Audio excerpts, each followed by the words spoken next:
Hi there. You're probably wondering how I got this tan. Well, let me tell you the story. It begins with a man by the name of Billy McFarland. Billy was a good boy. At 22, he had dreams of becoming a super wealthy entrepreneur, dropping out of college to start a business called Magnesis. Over the years, he managed to network with some powerful people. One of them was Ja Rule. Translated from German, I believe it means, yes, rule. Over drinks, he pitched an idea. Here's an accurate recreation of that event. Mr. Rule, he says, I have a brilliant idea. Like, word, like, yo, what happened? I'm like, yo, this nigga too wild, fucking his bitch. Precisely. Great minds think alike. It will be 2 weeks of absolute luxury in the Bahamas.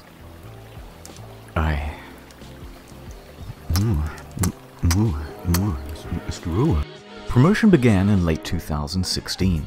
Fyre promised beaches, ladies, gourmet food, luxury villas, hosted on a private island in the Bahamas called Fyre Cay, once owned by Pablo Escobar.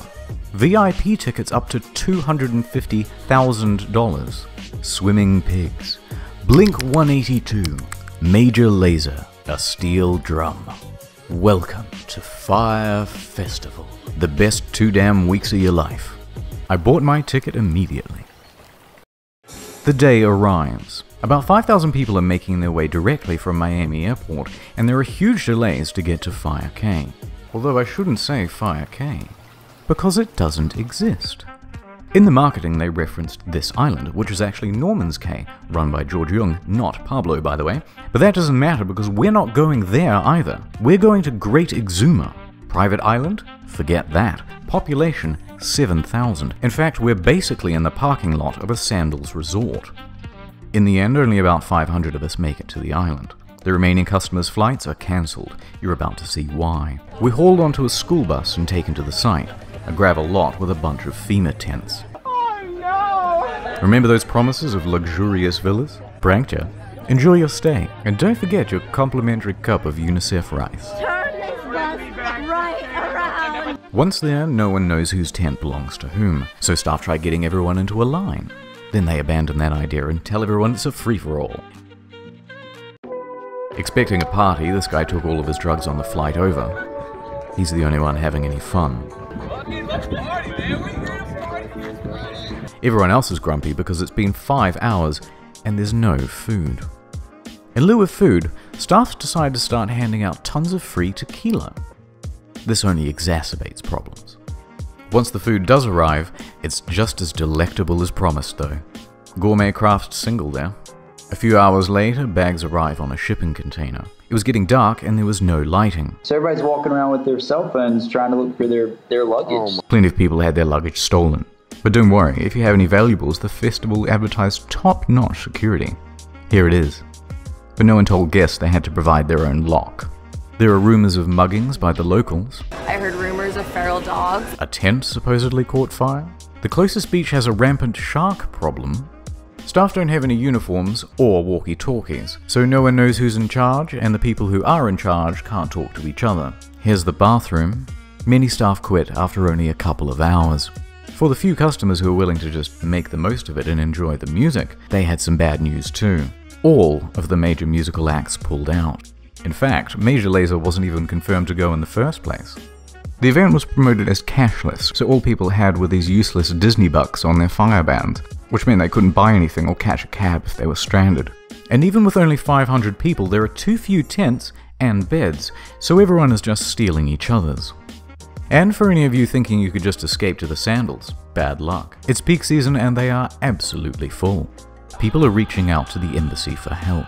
After a few hours, most people chose to go back to the airport, and the rest were forced back home when the Bahamian government stepped in. The festival was closed. But the exodus from the island made its own problems. Guests spent hours dehydrated and hung over in a hot building. Why staff locked the door isn't entirely known, but one girl fainted before they were finally reopened. Everyone gets home and that was the end of it. Except for me. I was rescuing someone, helping them out, and I got lost in the woods. Anyway, back at home, the shitstorm on social media was just ramping up. The Reddit Fyre Festival was created, and it started documenting everything that went wrong at the event. People were circulating a fake tweet by Jar that the whole thing was a social experiment, some wholesome festival memes there, and it quickly turned into a marketing case study of what not to do. In response, Fyre started serving cease and desist letters to stop people from saying mean things about them. Mr. Rule released an official statement online, both apologizing and saying that it's not his fault. Interestingly, he wasn't even on the island at the time, he was giving a concert in Chicago. Although, to their credit, they offer everyone a full refund. Or, you could always let it ride and opt in for tickets to 2018's Fyre Festival. And a VIP ticket to next year's Fyre Festival if they decide to go. Exactly. Next year. Meanwhile, Billy is on full damage control.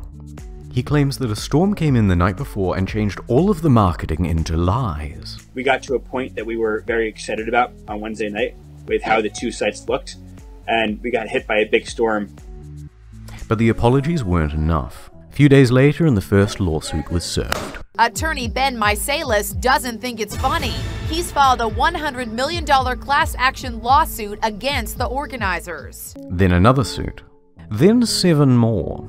Then the feds got involved, claiming Billy had committed wire fraud, serious charges with serious prison time. More on that later. But first, right now, let's go into the history of Fyre Festival. The marketing was clever. To get the word out, they got in touch with about 400 influencers, Instagram celebrities, and they offered them VIP tickets or cash to promote the event. They even managed to get Kendall Jenner to post about it. Rumor has it she was paid $250,000 for this post. Their marketing worked though. The festival sold out. So how did it go so wrong? Let's start with the money. During the planning process, a consultant came in and said the festival would cost $50 million and require another year of organization. They should have planned this 2 whole years out. This is after they made all the promises, and they had nothing near that amount, so they started cutting expenses way back. Remember those luxury villas? They were going to cost $10 million alone, so they scrapped them. Now everyone gets a tent. Deposits for the bands? Nope. Food, infrastructure, staff, all were cut back. But, you may ask, how did they have so little cash if they sold out? It's the price. It was way too low. Now wait a minute, up to $250,000 a ticket is too low. In fact, on social media, people were so merciless and unsympathetic towards the guests because they thought it was a bunch of rich kids paying for tickets with a starting price of $12,000. And you can thank fake news for that assumption. You see that number repeated everywhere. But actually, very few were paying even close to that amount. The standard price was around $1,200. Which, if you think about 2 weeks in the Bahamas with practically all of your expenses taken care of, that's pretty bloody good. In fact, some tickets were as low as $500. 6 months ago, got together and got the early bird special for about $500. And this covered food, transportation, ticket, and somewhere to sleep. How on earth were they going to break even with that? They weren't. And on the flip side, there's no proof whatsoever that anyone purchased a $250,000 ticket. So basically, they're stuffed. Billy has to start taking tough short-term loans just to keep afloat. Which, by the way, is why they did the Fyre bans. It was to raise cash. It's reported that up to $2 million in Firebucks in-game currency was spent in the lead up to the event. But this wasn't even close to enough. Practically broke, and with the event only a few weeks away, the more experienced staff suggested postponing. But thanks to those short-term loans, he couldn't. So he insisted on going forward. Those staff tried to control the damage by telling celebrities and public figures not to go. How was the Fyre Festival?